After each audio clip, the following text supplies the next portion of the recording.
Council from the Greens, leadership of the MDG focus group who put on tonight, supporters of the cause of Burma. Can I also join other speakers in recognising Indigenous ownership of this land? Not just a formal statement of that, but obviously it reminds us of the continuing responsibilities of this country. A country where Indigenous people are jailed 14 times more than the general population. So we recognise their ownership of this land in that sense. I want to thank you at the outset for your continued activity around this issue. I think it's fair to say that the coverage of Burma in this country is quite good compared to the way other human rights issues are covered by the media. Even the Australian newspaper and the Murdoch press, because America takes a hardline position, they tend even to be critical of Burma's human rights. But it is a struggle to get knowledge out there. I was at a government school last night, and one of our probably top 3 or 4 government schools in the state, and in the principal's report on the evening, there was a proud report that children from the school had recently been to the Myanmar embassy in Canberra and had engaged with the embassy about cultural issues. The way this arose was a bit innocent. It was just the United Nations apparently had some competition, and this particular school had Myanmar as their subject. But still, I was struck by the fact the principal had no recognition when I just said, oh, how did this happen? And she had no knowledge, it seemed to me, of the serious abuses in the country. So I really do want to thank you for keeping up public activity, making sure it isn't forgotten, that we do have demonstrations. Someone was mentioning the Kashin demonstration the other week. It was John. Thanks for that. Look, 63 years ago, a different time, a different government in Burma signed this declaration. And there was a hopeful period, decolonisation, the removal of the British without an intense struggle really. And they would have had great hopes in Burma that that treaty meant something to them in signing it. And people since earlier tonight have indicated just how little it has meant. I was in the front yard this afternoon between functions, and a Lebanese Muslim friend of mine drove past, he saw me and he made a remark that well over $1 million had been spent on his child because of that child's disabilities, and the fact that he had to convince Lebanese friends of his just how great this country is and what it's done for people. And when Dr. Malia talks, quite frankly, the Lebanese are going pretty well in their condition, back in their nation. It really puts it in perspective. And 2% both on health and education, a country that spends so much on military hardware, not to suppress invaders, but to suppress its own people. A country which is so obsessed with its, a regime which is so obsessed with its own preservation that it cannot admit to the world the full devastation of Nagas, suppressing the truth, worsening people's condition, their own nationality, their own human beings of their country, just because they can't admit their problems. And then, of course, exploiting foreign aid, selling it off in black markets. A regime which suppresses minorities. We know they're negotiating with the South Shan state. There's been some talk about that. But 30,000 Kachins forced out of their lands and their houses since June to the jungles and the borders of China. And last week, just to show how contemporary, we're discussing advances in Burma.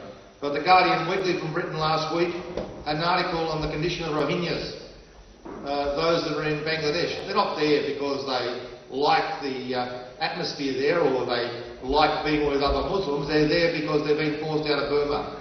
And it's the story of a girl whose body was thrown outside a camp, refugee camp, burned very badly by the people that she had been working for, probably sexually abused, they feel as well, dying within a few days.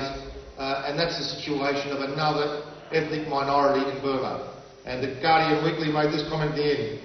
All the Rohingyas want is reinstatement of their citizenship in their own land, revoked by the former dictator, General Ne Win, and the dignity, human rights and opportunities that come with it.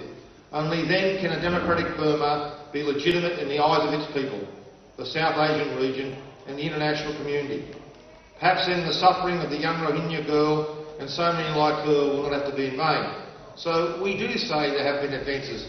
We do appreciate that they are allowing restricted demonstrations with a lot of advance notice. There have been some changes in regards to trade union rights. There has been the registration of political parties, the decision by the NLD to contest elections. There are some advances. And we're all, as was said earlier, cautiously optimistic. And I think one thing I would say, and maybe some people have got the same attitude in this room as I am always mindful that diasporas sometimes find it easier to be more hardline. I've seen it with the Ukrainians when the Soviet Union was divided. I've seen it with many other ethnic groups. We do have to caution that the people inside the country, perhaps they're the ones that face the full impact of radical demands, and we've got to take some respect for their decision. We should be mindful that they are at the front line, but we can only be cautious about this. I was asked specifically by Dr. Min Chu to make some statements tonight on the official government position. This is not Laurie Ferguson.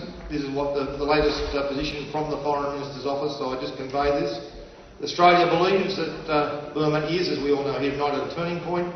We welcome recent progress, the release of 200 political prisoners, and of course we're all mindful that 1,500 to 1,700 still remain incarcerated.